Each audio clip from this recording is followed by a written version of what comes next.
त्यसो हुँदा कुनै स्वार्थ नराखिकन म नेकपा एमालेको 33 सालदेखिको लगना आज यहाँ मैले पुग्न पाएँ। यसमा म खुसी छु। यही नै हो मेरो खुसीको ठाउँ।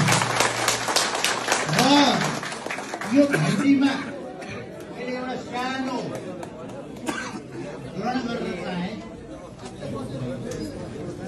मैले तीनटा चिज लिएर आएको छु। तीनटा चिज लिएर आएको छु। एउटा जनै,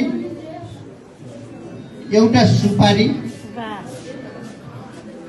एउटा 1 रुपियाँको सिक्का। यो तीनटा लक्ष्मी र गणेश र चाहिँ एउटा ब्राह्मण।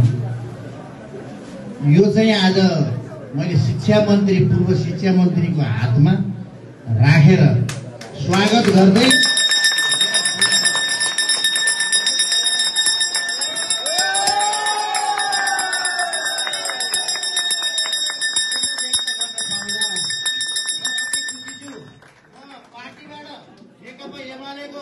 नगरको उपाध्यक्ष भएर अखिल नेपाल किसान संघको केन्द्रीय उपाध्यक्ष भएर काम गर्दै जिल्लाको 11 वर्ष किसान महासंघको सचिव काम गरेको र नगरको उपाध्यक्ष भइसकेको व्यक्ति आज जेलमा 19 दिन यही राजाले, यही ज्ञानेन्द्रले चाहिँ 19 दिन जेलमा राखेर कठारी घरमा बसेर यस्ता थाना पुलिस चौकी त कति हो कति बस्दै गरे।